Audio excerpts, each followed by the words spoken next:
today, as part of the lecture, mine will be talking more about the chloroplast transformation.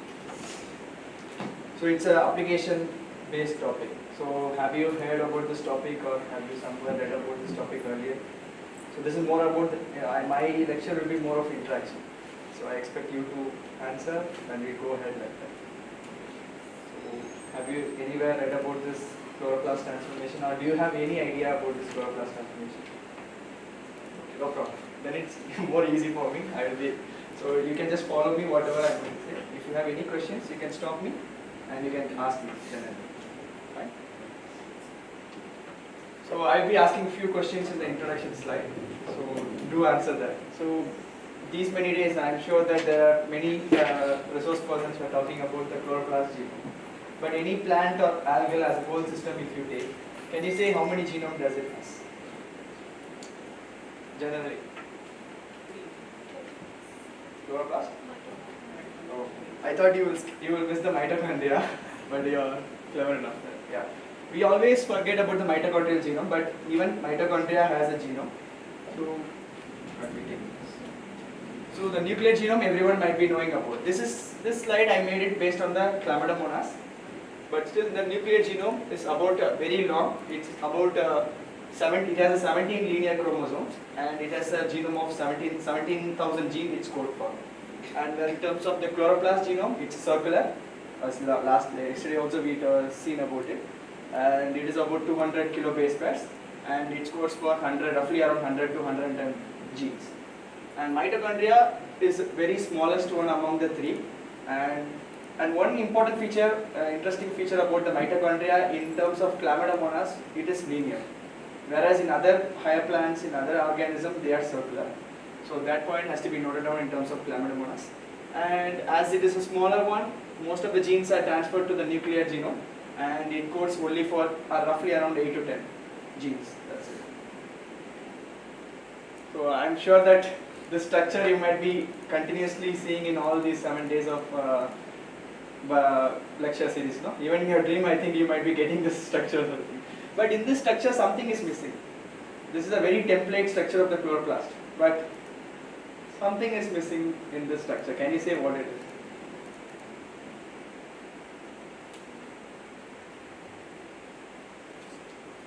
Where the genome is located.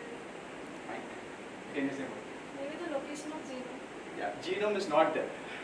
So most of the general template where we got it from the chloroplast, no, we forget to identify there is a genome. So I'll be showing you in the next slide. In the upcoming slide, it has a multiple nuclei genome. So this is a plant cell. Generally, a plant cell will look like this. And where is our chloroplast in terms of size? They stand in the cellular level. We can see it's about 1 to 2 micron range, in between 2 micrometer range. And an average plant cell will stand from 10 to 100 micrometer.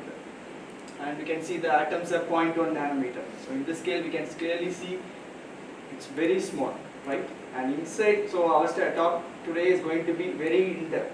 And all these thylakoids, everything is a very ultra microstructures we have been studying these many days. And yesterday you guys did the thylakoid isolation also.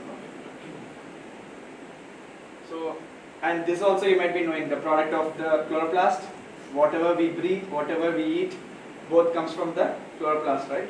O2 and sucrose, as well as energy for the plant itself, ATP and NADPH, comes from the chloroplast byproducts. So now we will come to our topic. We'll stick to the topic. What is transformation? Now I need some answer. So let's try to simplify that term. Chloroplast, I think everyone knows by now. So transformation. What might be the synonym for transformation? Taking off foreign genetic material. You're directly into that. Okay. Okay. I just need the simple synonym for transformation. What do you generally mean transformation? Changing something. So the terms literally means you are changing the chloroplast, right? So is it something like this? You are going to change the chloroplast physically, like a superhero, something, or something like a. Are you going to change the structure of the chloroplast? No, right? So we are going to change. Then what is actually this transformation? So we are, as brother, what's your name? Yeah, now you can explain the term. What is chloroplast transformation? Not from there. Whatever you know, you can say. Okay, that means You can use the microphone.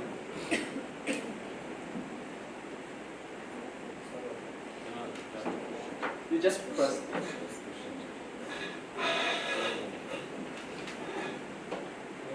like some of any foreign DNA or foreign gene into chloroplastic DNA. Yeah. We can say that's the example of chloroplastic. Yeah, exactly. We are just trying to incorporate our gene of interest into the, particularly the term has been highlighted, into the genomic of the chloroplast. In other term, plastome, we can say. And stably expressing those gene of interest. For what purpose we will be generally doing this? Why do you want to integrate the foreign gene into a, particularly a chloroplast? It's like for studying the gene function, or for engineering to produce more product or more production of the metabolism, whatever you are expected, the gene of interest. That's what, right? So here we can clearly see the three-dimensional structure. We can clearly see the nucleus, the chloroplast nucleus, and it will be having multiple copies. It's not like one or two. It will be having, depends upon the organism to organism, the number of nucleoids will change. So that point has to be considered. The chloroplast nucleus is multiple in number.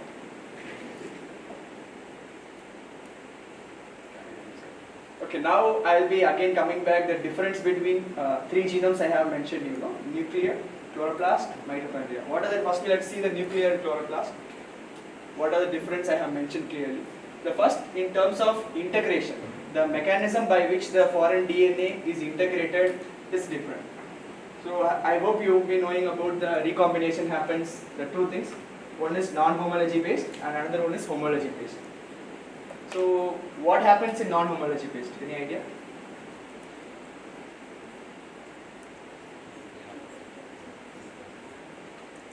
In non-homology based, it's a very rapid process. It doesn't require any homology sequence. Homology means a complementary sequence. So it doesn't require. For example, when this is generally a repair mechanism. Whenever a DNA in the host get damaged, the host system try to repair that, right? So in order to repair, they follow two mechanisms. One is homology based, another one is non-homology based. In non-homology based, it doesn't require, it doesn't see what is around. It directly joins without finding any complementary sequence or not. It's a very fast, but it's also error prone. So in that process, few bases will be deleted, as well as few bases can be inserted also. So this nuclear is a random process. Nuclear insertion will be a random process. So once you create any double-stranded break using CRISPR, any method, the sealing will be very fast. So if you give any foreign material without any complementary sequence or homology arms, still they can able to incorporate them. Whereas in terms of the chloroplast transformation, they follow homology based. So here, whenever there is a breakage, it doesn't seals up directly.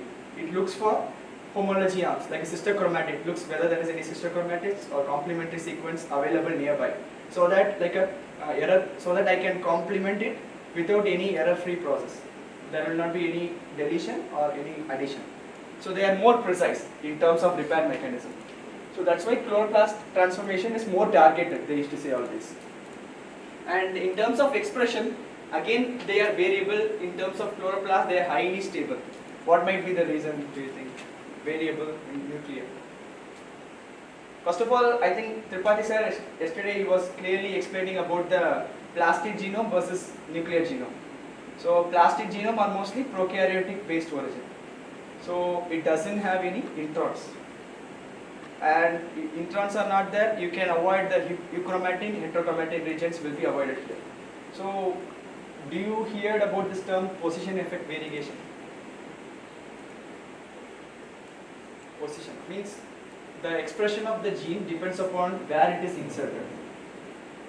Means if, for example, if your gene of interest you are inserting in a highly active region of the genome, that is called euchromatin, obviously the transcription will be very active. Whereas in case if they are incorporated in the heterochromatic region, where it is transcriptionally less active, then generally the expression is going to be down-regulated. So why this problem comes in the nuclear transformation? As I mentioned already, it follows non-homology based. It's a random process. So we cannot assure it will be exactly inserted in your expected region, or sometimes there may chance to incorporate it in the heterochromatic region also. and the possibility of introns also there in the nucleus. Whereas in the chloroplast, those things were not there. That's why they are high and stable. Whereas in terms of the nucleus, they are, seems to be variable. And silencing mechanism common in nuclear transformation. Silencing, have you all know the silencing? Means you would have, yeah, you can know. Means nuclear gene can't express for some reason. Then we can say that Yeah. We have physically inserted the gene of interest, but they cannot able to do the function. Means either they are transcriptionally silenced, translationally silenced, depending upon which kind of mechanism they have incorporated. Why the silencing happens? Any idea? like one method is RNA interference. Yeah, perfect. One of the method is RNA, but why it happens RNA interference? Means if the homologous sequence of the specific RNA can produce protein.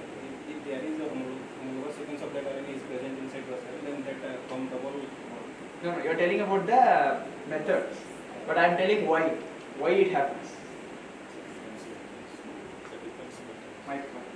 It's a defensive mechanism. Okay, why? Defensive against? It's a foreign, they will detect it. Yeah, exactly. Whenever you insert a foreign genetic material, the cells also we have immunity, right? The cells also feels that okay, a viral load or something came in, so I should protect myself. So they activate. These are one of the mechanism in order to prevent them from the host any damage from the viral side or any other pathogen. This they will consider the gene of interest you are giving. Sometimes the host may consider them as a transgene or a viral pathogen genome of origin. So they try to silence by activating RNA interference. And another possibility, as I mentioned, euchromatin, heterochromatin. And another thing is methylation. Methylation. Sometimes they try to stop the transcription by methylating the promoter region of the gene. So all this silencing is possible in the nucleus, but doesn't in the chloroplast. Why? Again, the same prokaryotic origin, whereas they are eukaryotic. So we can see the advancement, how the nature has evolved from prokaryote to eukaryote. What are the defense mechanism it has incorporated in the nuclear genome. So we can also compare these two things by looking at the graph. And inheritance, already you might be knowing, it follows the Mendelian, whereas here it follows the maternal inheritance. So what is the advantage of maternal inheritance? It will be stayed. It will be generation after generation. It will not be spread through pollen. The GMO, that problem will be overcome in terms of the chloroplast transformation. Whereas in nuclear transformation, that laws are very strict for them. So people consider, okay, this is more safe, but still they have some limitation, which I will be talking in the last slide. And methods I will be talking. The majorly used for nuclear transformation is electroporation, glass beads. And here the bioelastic particle current bombardment methods are very more prominently used. So now the third transformation. While preparing this slide only, I had the thought, why mitochondrial genome has not been considered? They should also be, till now, because I was not much familiar with mitochondrial transformation. Are you anyone familiar? I heard about nuclear transformation, chloroplast, but mitochondria somehow they are avoiding. Why? Then I just went through, check what is the reason. The first thing they mentioned is the barrier. Even chloroplast is too much difficult to penetrate for the foreign DNA, but mitochondrial is very tough. They're telling it's more rigid, impermeable for accepting any foreign DNA, and the accessibility for the mitochondrial genome is further difficult than chloroplast. In terms of chloroplast, they are telling they are suspended in the matrix, whereas here they are telling they are embedded inside the matrix. They are telling. So it's the accessibility for the nucleoid is very difficult. That's they are telling as a one point. And another point they are telling the recombination is very poor in terms of the mitochondrial genome. Whereas there they use homology, right? Here the recombination efficiency is lower, so the success rate is further down. And yeah, they are telling by itself the genetic are not ready to take in more foreign genes. They are like resistance to take foreign genes when they try different things. And finally, there is no selection markers. This selection, what is the selection markers? I will be talking in the upcoming slides. They don't have any proper selection markers here for the mitochondrial specific nuclear. And already I have mentioned one of the point to study why we are doing the transformation is to study the function of the gene in the nuclear. Chloroplast we already studied by creating many insertion. Whereas in mitochondria, as I said, only 10 genes are there. So those function has already been studied. So people are thinking why to struggle more when there is no requirements are there. So that's why mitochondrial transformation is less popular. But still there are reports, few has been done in some carrots, I have found some reports, but they are not big journals. Seems like very small works. I'm not sure the percentage of success. If it is a very successful, then by now it should have been a hot topic. So I found these are the reasons for them not to be more popular than the chloroplast and nuclear transformation. So let's see how they have evolved. Right? Any techniques have been started at one point, and slowly gradually they increase and adapt different features, and they'll just evolve and they'll come back. No? So let's see. This chloroplast transformation has been introduced in the year 1988 by Boyd et al. So he did the chloroplast transformation in Chlamydomonas reinhardtii, and he used the marker that is pectinomycin, which is specific to the chloroplast genome. So there 1988 they started, and from then they moved to the higher plants. In 1990 reports are there for chloroplast transformation in higher plants, particularly in tobacco. And they also proved that the chloroplast transformation inherit through maternal. So that important point has to be mentioned. In 1990 they have identified this maternal inheritance, and then they identified promoters. As I mentioned, till this the expression is there. There is a transient expression. But once they identified a specific promoter for the chloroplast, they can able to upscale the expression level. So when they use PSBA and Rubisco large subunit promoters, the expression increased to a large fold.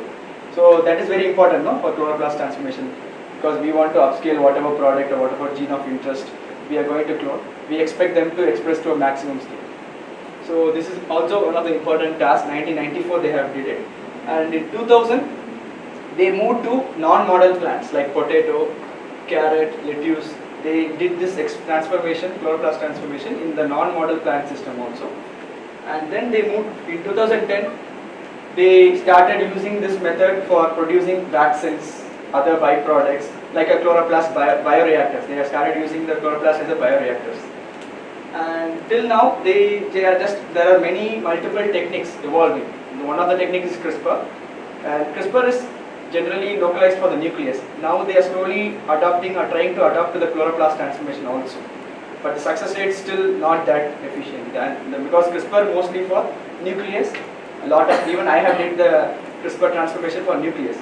But chloroplast specific Cas9 need to be designed, and that is still challenging, and the work is still going on.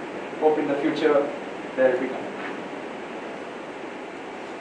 So this is the overview of the chloroplast transformation process. So generally it has a vector, and in this vector we need to design your gene of interest, and I will be telling you about what are all the parts a vector should have in the upcoming slide. Once you need to design the vector, and there should be a transformation method to transfer this vector into the organism of interest, and once they are transferred, integration will happen inside, and then you will go for the selection in the antibiotic, whatever the antibiotic genes you have selected. And finally, you will be confirming using screening using PCR, anything. So this is the workflow for the entire chloroplast transformation. Any doubts still now? Which vector is used? There is no any specific vector. I'll be telling about the vector. No. You need to construct one particular vector. Any vector, it's not like specific like PUC19, PCA, nothing like that. You can use any one, but it should have the following component. Components are very important. I will be telling, and have you all aware of the textbook definition of the vector, right? What is the textbook definition for vectors? Mike. I can't hear, or audience cannot hear. Molecular vehicle. She's telling molecular vehicle. Definition should be elaborated. Yeah, it's partially correct, but you can elaborate a little.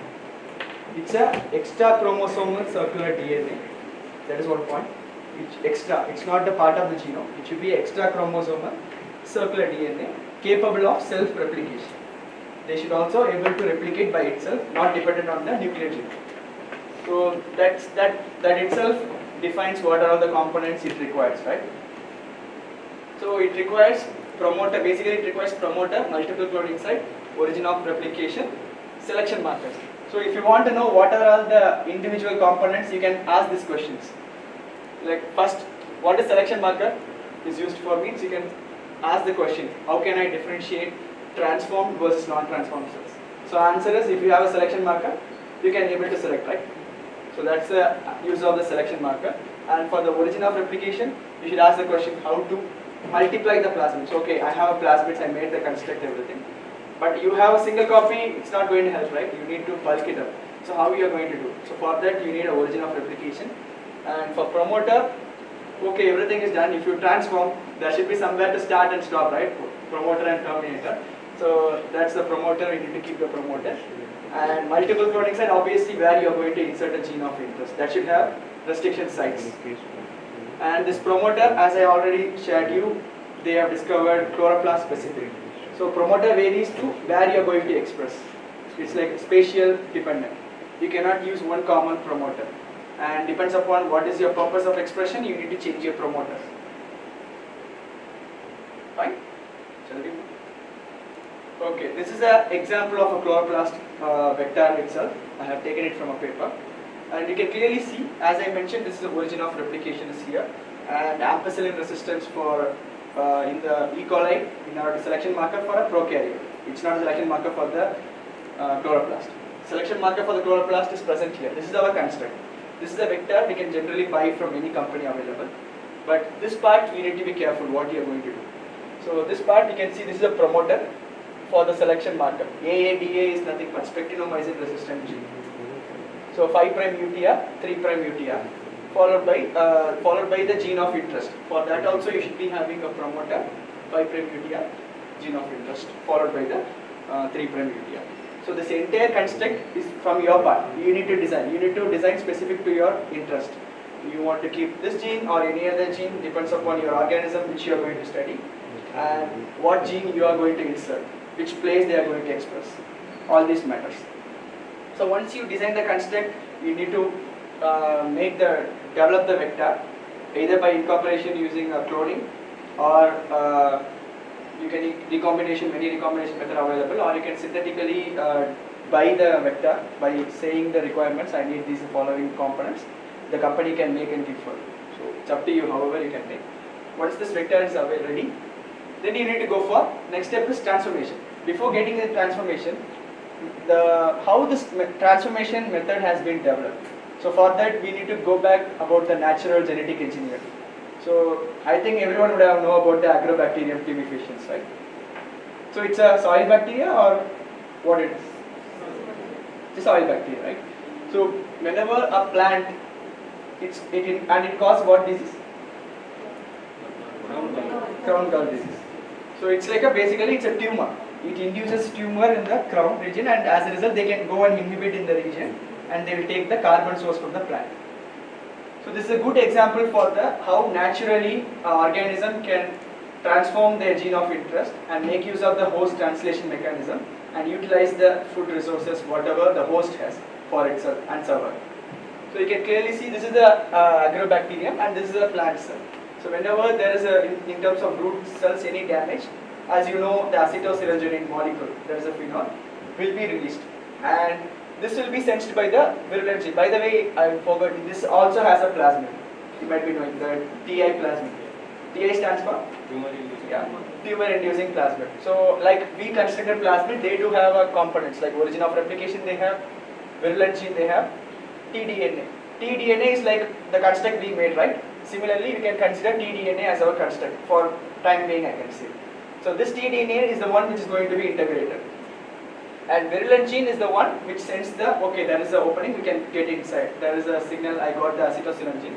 So virulence A and G will sense the acetylcysteine, and then it will activate the many virulent genes you might be knowing. So virulent T1 and D2 will cut the tDNA from the plasmid, and once they are released from the tDNA, with the help of virulence B, vir-B gene, they will form the secretory type pyridine. So as a result, they can pass through from the agrobacterium and they enter the host plant. So how efficiently they form the passage and they enter. Once they are able to enter, again the virulence E will come to protect them from the nucleolytic attack. So they encode a gene which knows how to protect from the host organism. So virulence E will protect them and virulence F will help them to integrate into the host organism. So transformation is done. So this is what we are also expecting now. We also expect our plasmid should enter but transform into the chloroplast, not in the nucleus. That's the difference. And once they are entered, they make use of the host translational mechanism, and what they will make 2-3 products, right? Cytokinin, auxin, that creates the tumors, right? And opine is used as a carbon source, and they live. So this is this is how it happens, and how scientists make use of this method. So they just someone asked. Stop. It's about plant cell, right? What about a plant? Yeah. I'm just starting and giving an overview. It's not like this method may not be applicable for everything. But even reports are there in Chlamydomonas, but not in many plants. They are very, the limitation of the agrobacterium mediated transformation, they are not universal. They have very narrow host range. Even today I just read the paper, they are dicots. Yeah, that's what. There is a report in Chlamydomonas when they incubate this agrobacterium and they added acetosirenzoline, they are still able to infect. So that seems to be interesting, but the percentage of success was still under debate. It's not complete. So what the scientists decided, okay, everything will keep the same, virulent gene, origin of replication.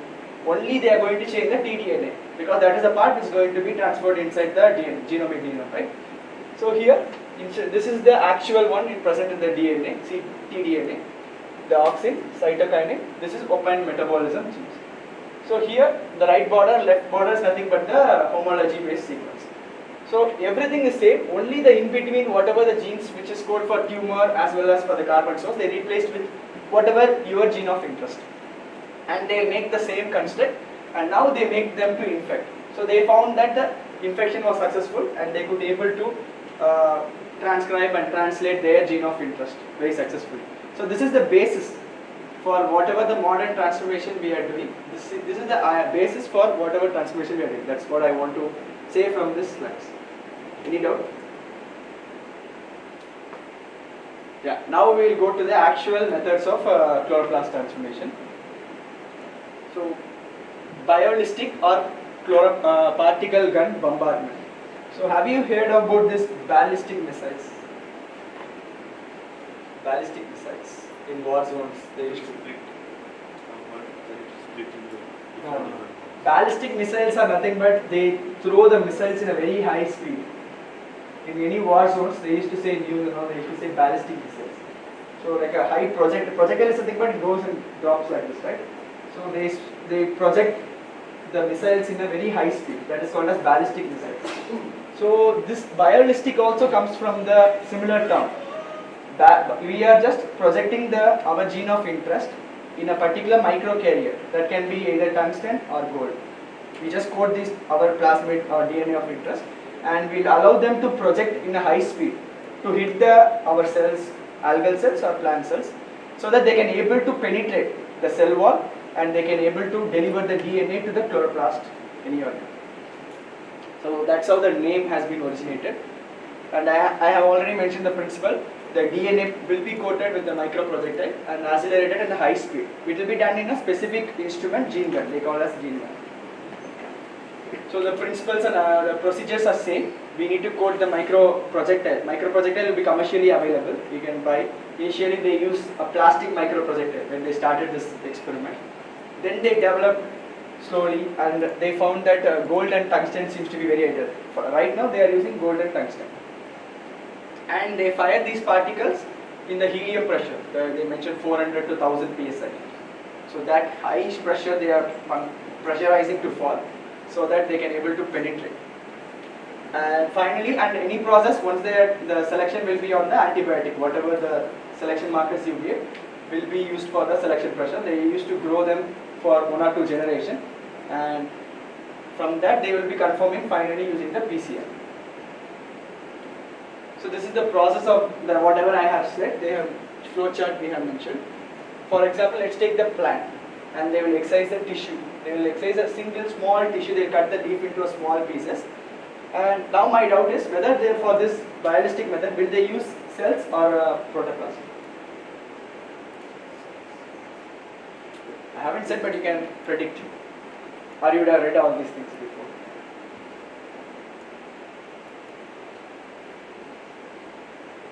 Understood my question, right? Whether for this bialistic method, will they use a protoplast or the cell, active cell with the cell wall or without cell wall? Protoplast. How many of you say protoplast? Can raise your hands? Okay. Majority. How many says then who are silent? Can I consider you as a cell? Sure? Okay. It's more ideal to take the cells. Why? Because when we are going to use the high pressure, the mechanical damage will be very high. And when you are going to use the protoplast, again the recovery will be more serious damage to the protoplast, and recovery will not be that good. So when you use the cell, the recovery is quite possible. So this is the only method. The second method I will be talking, and that will be protoplast you should use. Whereas for this, you can use the cell, intact cell, that will give more better results. So we will be taking the cell, and this is the particle gun bombardment setup. I will be showing in the next slide also. So from the top, with high pressure, we will be settling the micro projectiles. Like a missiles only, I can say. It will be very high pressure. They will be going and hitting the cells kept at the bottom. So let's take 100 cells are there. Out of 100 cells, we cannot expect all the 100 will be a transformer. There may be a 50 cells will have a transformer, and out of the 50, hardly 5 to 6 will regenerate. Regeneration also very important, no? If they cannot able to regenerate, no use. So hardly 5 to 6 cells will regenerate in the selection media. We will immediately transform them to a selection media, and we can found hardly 1 or 2 or 5 shoots will come out. And from this we will be transferring to the root induction media. So and then we will going for the PCR confirmation to see whether at a specific location they have been inserted or not. So that's the importance of the PCR. It should not be randomly inserted, right? Sometimes chances are there. You should be very specific. Okay, this location they have been inserted. So for that only we will do PCR to confirm. Okay, this is the actual image of the gene gun. You can clearly see. This is the pressure knob. From the top, you will be throwing the micro projectiles, and you will be keeping your samples here in this location. So they will be with the high pressure. They will be penetrating. This I have explained. So advantage. This is like universal, quite universal compared to other methods like agrobacterium. I said it's like narrow host, and the next method I will be talking, that is a peg-based method. That is also very narrow range of host only you can be used. But whereas in this case bialistic, it can go for any host, like any plants. It doesn't have any restrictions because it's just a physical. You are just introducing them. The regeneration comes in the next step. So this is most successful method in terms of the chloroplast transformation, and it enables a direct delivery into the chloroplast. It's not like the next method will be PEG, where you will be introducing the DNA in the cytoplasm. From cytoplasm they need to enter into the chloroplast. That is more difficult. Whereas here you are directly penetrating with the high pressure, no? So it can directly penetrate the chloroplast membrane. So the advantage of reaching the gene to the nucleus is more faster. And finally, the transformation efficiency is higher in the particle gun bombardment method. There are obviously limitations should be there. So requires the equipment, the cost, commercial point of view, we need to buy this instrument, and physical damage, as I have mentioned you earlier, it does physical damage. So the recombination and regeneration efficiency, it varies to the species to species. But ultimately, if you see compared to other method, bialistic method is the ideal one. Till now, till date we can say. And again the random penetration depth, it's again a random process, right? It's like we are just penetrating. Some may go for the nucleus, some will go for the chloroplast, This is common for any transformation method. So you cannot see this as a major negative for this method. But still, I'm just pointing out there is a chance it may also enter the nucleus also. So finally, there have been efforts have been made to directly deliver the proteins, RNAs, RNPs. What is RNP? Yeah. What is actually RNP?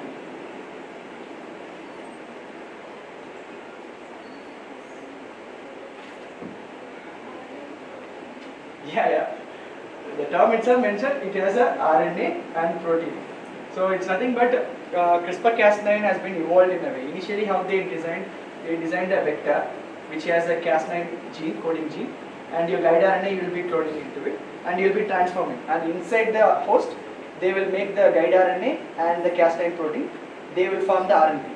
So whenever the guide RNA combines with the Cas9 protein, this RNA and protein is called as RNP. So you know about the CRISPR working methodology, no? Not sure? Okay. So CRISPR works basically, the guide RNA is the one takes the Cas9. Cas9 is an endonuclease that can able to chop off the nuclease, but it cannot randomly do. It requires some guide sequence. So that works has been done by the guide RNA. So once this RNP is made, RNP I already said you combination of the guide RNA and the Cas9 protein. So this RNP complex will be taken to the nucleus depending upon the Cas9 signal. Every Cas9 has a localization signal. So for now, most of the Cas9 are localized to the nucleus. So they will be taken to the nucleus, and based on the guide RNA sequence, they will make a NIC. So similarly, what here their scientists are trying to do, chloroplast specific RNPs they are trying to develop. Means externally we can make a guide RNA which has a complementary with the chloroplast, a unique sequence which will not be present in the nucleus. And Cas9 you can anyway make it from, we can synthesize externally, and externally we can send them. As a result, they can directly enter. The, I can say the advantage of this method is duration is reduced. The transformation is much faster in this method. But still, it's all question because already for getting a DNA itself a tough job. How they are going to send the RNP is again it's a very unstable molecule. So this questions has to be answered in future. These are all the how scientists works progress in the direction I just want to show here. So you can note down that particle gun compartment is one of the universal method for chloroplast transformation. Next method I have been telling you is the PEG mediated transformation. PEG stands for polyethylene glycol. So it's a polymer. I personally used this molecule for some other my experiments, but it can be used for the chloroplast transformation also. So the principle behind it is when you incubate your gene of interest, the plasmid, along with the PEG molecule and your host stage, let's take algal or plant cell. But in this case, you need to remove your cell wall. Cell wall barrier will not allow them to enter. Okay. So you need to use either cell wall deficient strains in terms of algal, or in terms of if you're going for a higher system, you need to use the protoplast only. And when you treat subject these three things, that is the DNA, PEG, along with your host, the cells, that is a protoplast, they will create they will make the plasma membrane more permeable. In the process of dehydration, they will remove the water. In this matter, the permeability, I think while removing the water content or something, the permeability increased. Maybe because of the osmolarity change or something. They are mentioning the permeability of the protoplast or the plasma membrane increased. As a result, this particle can be able to penetrate them. And again, once they are entered, it's a random process. We don't know how many the DNA is going to enter the chloroplast. We are not sure. How many they are going to enter the nucleus. We are not sure. But more success rate in the algal system than the plant system. Why?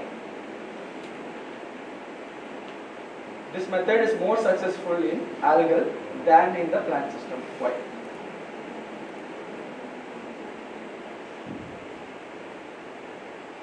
Yeah, because single cell and in terms of, let's take in Chlamydomonas, 70% is occupied by the chloroplast. So it's very close to the membrane also. So the chance of hitting the chloroplast is more in terms of the algal rather than in the plant cell, which has many obstacles because it is very small component in plant cell. But in algae, it is the major. So obviously the chance of entering the chloroplast is more compared to the higher systems. So I think that's what I mentioned. They require to use a cell wall deficient either by creating autolysin treatment, enzyme treatment, or you can use a mutant which doesn't have a cell wall. And these things I have already mentioned. Mix the plasmid with the PEG, incubate briefly, and finally the selection process will be same for everything. Any method, the selection process will be same. Let's go to the advantage. Method is very simple, no? You don't need any instruments. Very inexpensive. Just you need a PEG, remaining things your DNA, that's it. Very inexpensive. And the physical damage is not there here. We are not giving any physical damage. So that seems to be the advantage. But again, the limitation is cell wall. You need to generate a cell wall strength. It's not like you can use the entire cell. It's very much important. Cell wall strength you need to use. And the transformation efficiency also, here it is lesser. Because it's a random process, again I said, there you are incorporating physically. But here, we are not sure how many minutes, how many particles is going to get inside. These are all question marks. But still, as I mentioned, in algae, this works. And finally, they are algal specific, not friendly to the higher plant system. So now we'll move into the selection markers. So selection markers are mostly antibiotics, antibiotic resistance gene they use. So the first one I mentioned already, they have identified or developed this method using spectinomycin resistance gene, that is nothing but AADA gene, which confers resistance to two antibiotics, spectinomycin and streptomycin. They used in chlamydomonas and tobacco, these two.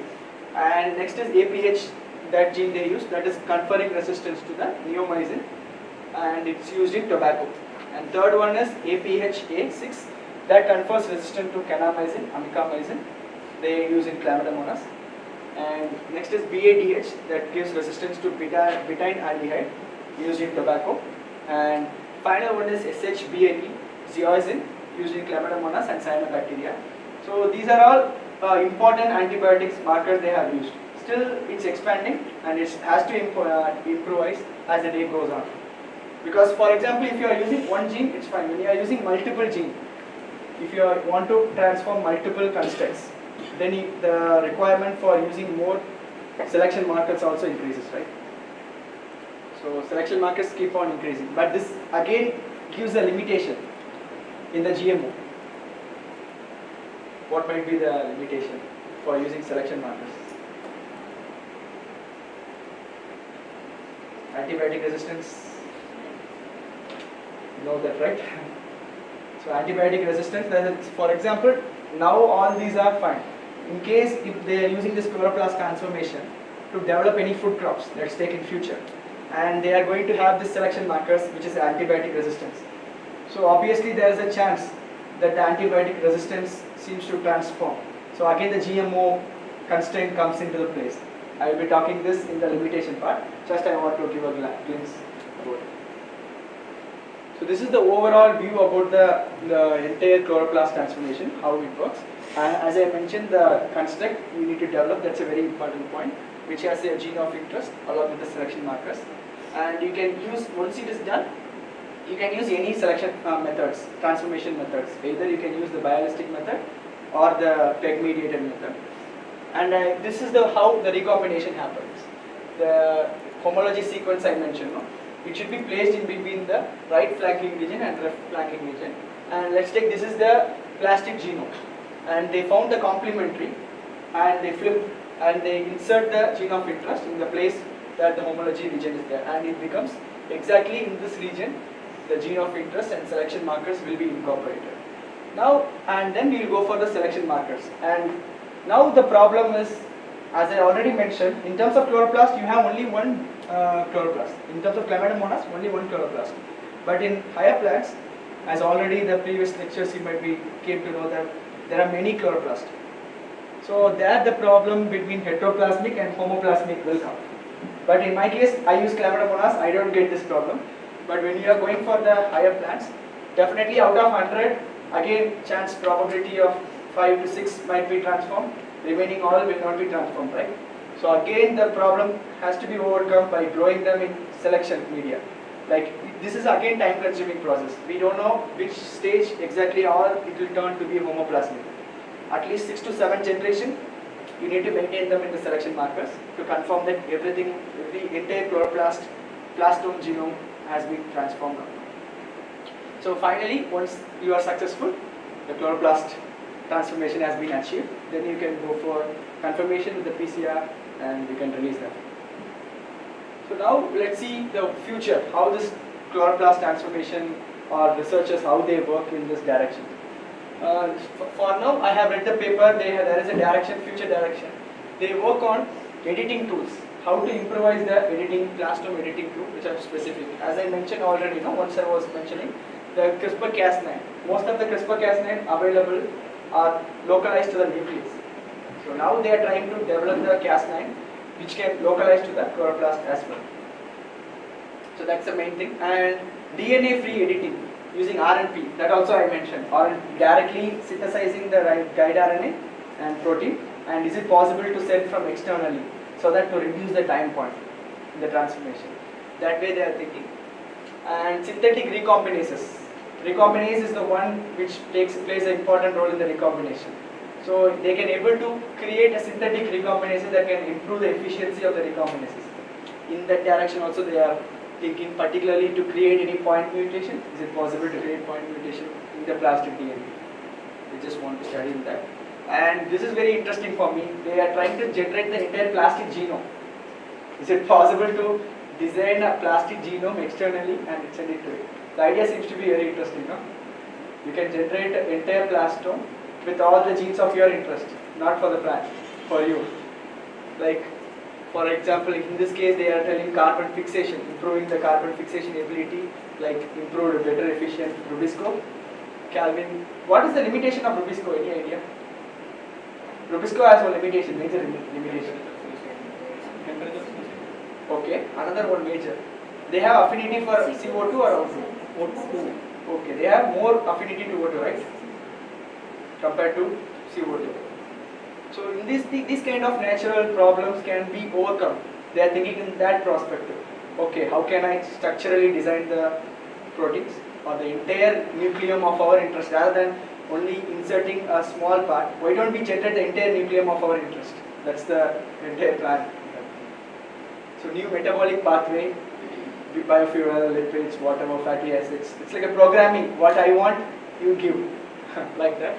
Biosynthetic pathway for microbes, everything. And this is obviously expanding beyond the model species. Right now all the experiments are not went to the cash crops, food crops. Their aim is to transfer this to the food crops. Is it possible? And chloroplast as a biofactories. This is what they want to do. So whatever they want to produce, is it possible to produce in the chloroplast? The advantages due to why they want to do chloroplast as biofactories, as they have mentioned, high copy. Instead of one genome making whatever product you want, 100 genome makes at a time. The value or the number will be more, right? So that's what they want to make the plastome. And gene silencing is not there, so constitutively you can express. Whereas in the nuclear genome, that hurdles will be there. And finally, containment, maternal inheritance.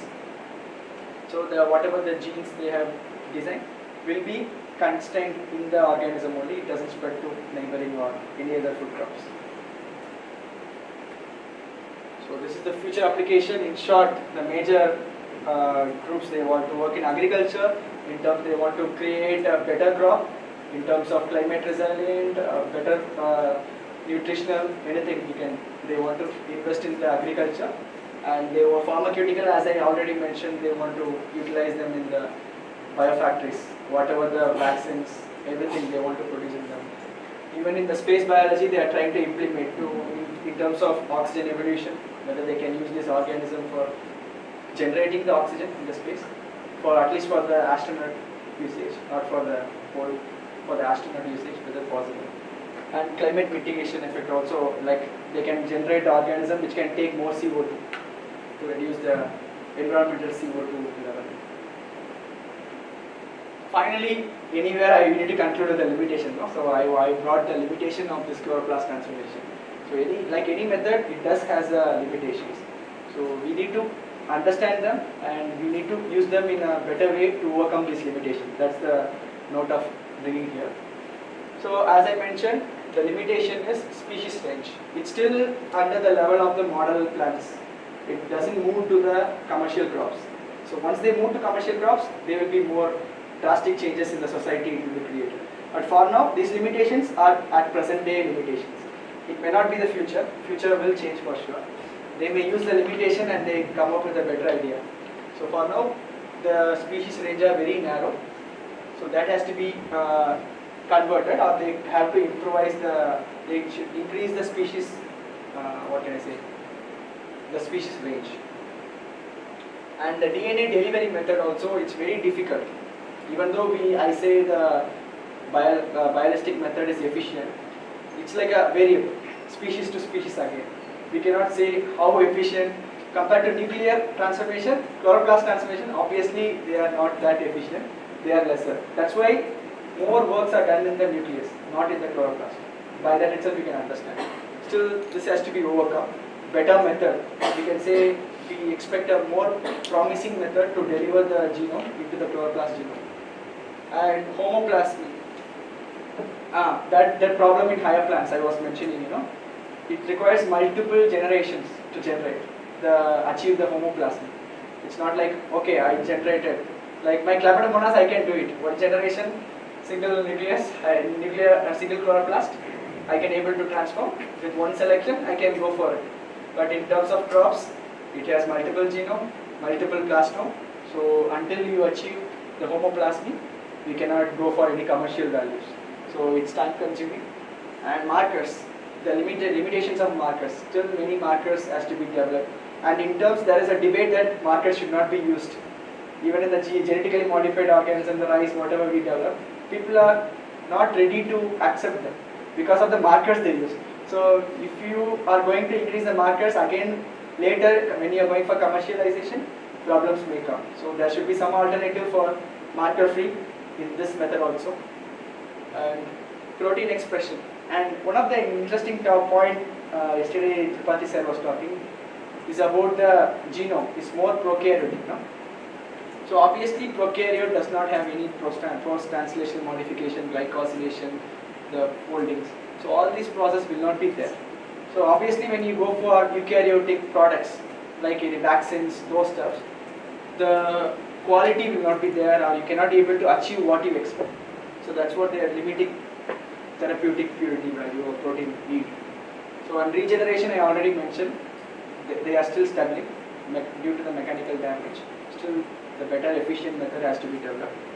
And containment, they are telling it's 100% maternal, but still now and then some reports are coming. There seems to be some leakage. So that has to be taken into concern whether they are 100% maternal or some exception are there or not. So that has to be still completely gone through.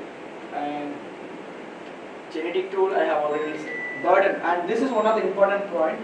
We are trying to make the chloroplast to work as much as possible for our requirement, not for its requirement, not for the host requirement. So obviously, the metabolic burden will increase. So the investment of energy for our resources will affect the growth of the plant. So that's what happening. So as you are going to progress in the chloroplast transformation, it is going to affect the host growth and development. So you should take care the balance, that is very important. And regulation, as I already mentioned, the selection markers, whatever you are going to use, will be a concern in the GMO. So these are all the points to be taken care before stepping into the commercial crops. That's what I need to speak to you today. That's all from my side. You can ask me anything if you have any doubts on it.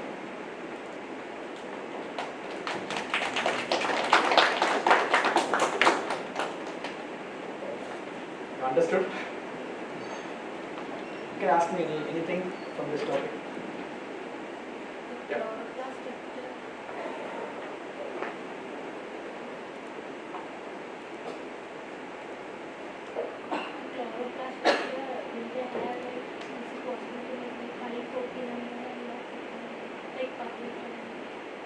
Chloroplast vector means the one you designed or the available nuclear?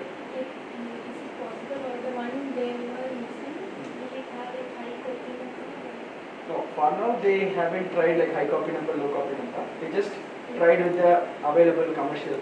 Because here the copy number, they are not replicating inside, right? We are externally sending. The origin of replication, what we are giving, is externally we are transferring the entire genome, but there it's going to integrate into the nucleus. They are not replicating as a plasmid inside. So there the requirement for replication not necessary. Only in the E. coli where you want to multiply before transformation, this question should be answered. Inside they are going to use the host translation mechanism.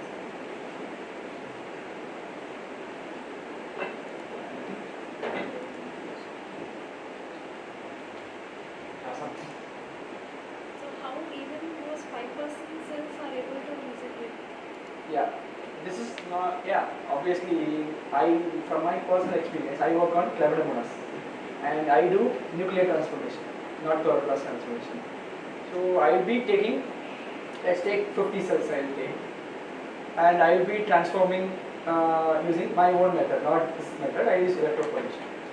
And obviously the load you give, whatever the gene, foreign gene, whatever you give will be a negligible amount. So you transform, and not everything will be again going to be transformed.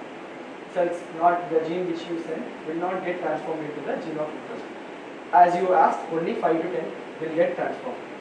So your question is, How even those 5% of cells are able to? yeah, because they have the selection markers, right? And this is going to be tissue culture based. So in tissue culture, how you will go? A single cell or protoplast, we can able to generate into the plant cells. That's the principle of the totipotency, if you are aware of that, right? So even a single cell, they have the potential to develop into the entire plant cells. So the advantage of the selection marker is they can able to confer resistance to the antibiotics. So even one cell has the transformation with the selection marker, they can be able to resist the antibiotics. Once they can able to resist the antibiotic, they can able to use the totipotency and they can live. That's the only advantage in the plant cell. If you go through animal cell, it's difficult. Redifferentiation, redifferentiation, these things are all going to be done, right? Sir, electroporation we cannot use for chloroplast, right? Chloroplast transformation, it's not efficient method. I read about this because I use chloroplast for nuclear transformation using electroporation. But for chloroplast transformation, they are suggesting it's not ideal. They use PEC as well as the biogenesis. There will be a sir, detected any transformation, accident transformation to chloroplast during nuclear transformation. There should be, I haven't checked it. Obviously, we go for the selection marker which are specific to the nuclear antibiotic genes. The promoters, one thing, the promoters you use should be specific to the chloroplast. Then only whatever transformed into the chloroplast will express. But whatever the construct I made will be expressed in the nucleus only. So in that case, there may be chance, as you said, out of 100 cells, one might accidentally got introduced. But in the selection process, I would have neglected them because even though they are transcribed inside, they have integrated, the promoters will not be active there. So they cannot able to express the antibiotics. So in that cell, they cannot able to resist the antibiotics. So in the selection, I would have eliminated. But it's very inefficient to use the electroporator.